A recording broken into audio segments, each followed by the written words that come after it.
सुप्रभात विद्यार्थियों, आज हम अपनी पाठ्य पुस्तिका बसंत के पाठ 11 रहीम के दोहे का अध्ययन करेंगे।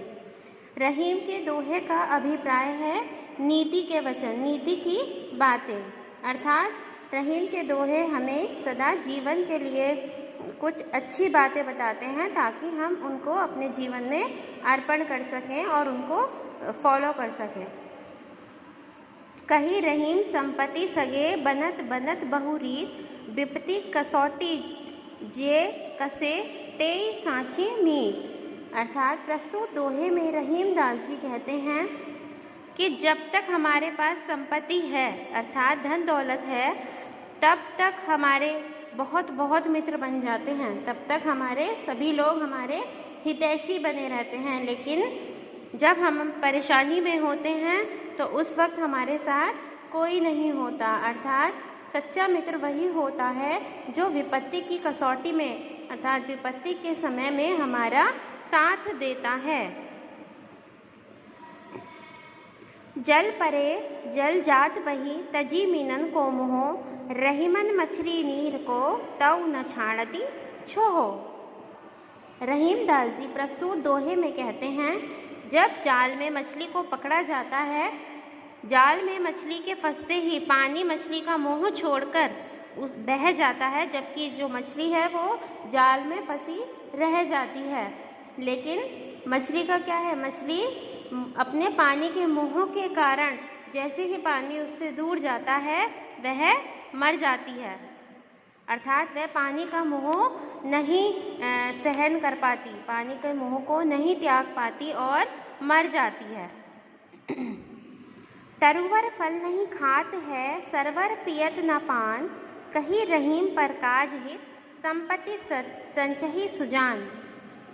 रहीम दास जी प्रस्तुत दोहे में कहते हैं, तरुवर फल नहीं खाते हैं अर्थात जो पेड़ होते हैं वो अपना फल खुद नहीं खाते हैं, और सरोवर अर्थात तालाब अपना पानी स्वयं नहीं पीते हैं। वो दोनों जैसे फल का संचय कौन करता है, पेड़, और पानी का संचय कौन करता है, तालाब, लेकिन वो दोनों खुद उन चीज़ों को यूज़ नहीं कर पाते हैं।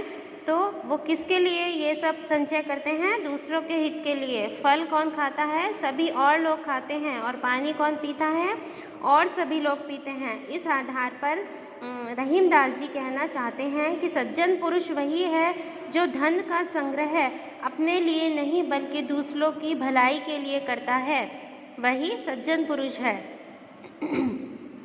थोते बादर क्वार के ज्यों रहीम गहरात, धनी पुरुष निर्धन भये करे पाछली बात।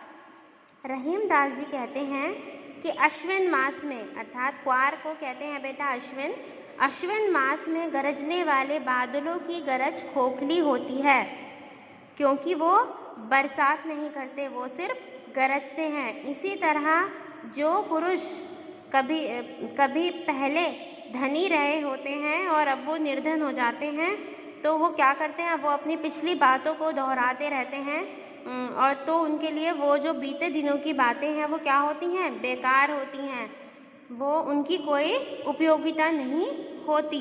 जिस तरह अश्विन मास के बादलों के गरजने की कोई उपयोगिता नहीं होती। नेक्स्ट, धरती की सी रीत है शीत सा घाम और मेहो, जैसी परे सो सही रहे त्यों रहीम यह देह। रहीम दास जी प्रस्तुत दोहे में कहते हैं कि धरती का यह नियम है, धरती की यह रीत है कि वह सर्दी, गर्मी, बरसात, हर प्रकार के मौसम को समान भाव से झेलती रहती है। इसी तरह हमें अपने शरीर में वैसी ही क्षमता को रूप देना चाहिए, हमारे शरीर की क्षमता भी वैसी ही होना चाहिए कि हमारा शरीर हर परिवर्तन को सहज रूप से स्वीकार कर सके। हमें धरती की तरह ही अपने शरीर के अंदर क्षमता करनी चाहिए कि जिस प्रकार धरती सभी तरह के मौसमों को झेल पाती है, हमारा शरीर भी, हमारा शरीर सुख दुख सभी प्रकार के जो हमारे जीवन में बदलाव आते हैं उनको ऐसे ही सहज रूप से स्वीकार कर सके, झेल सके। तो ये था बेटा रहीम के दोहे का सारांश।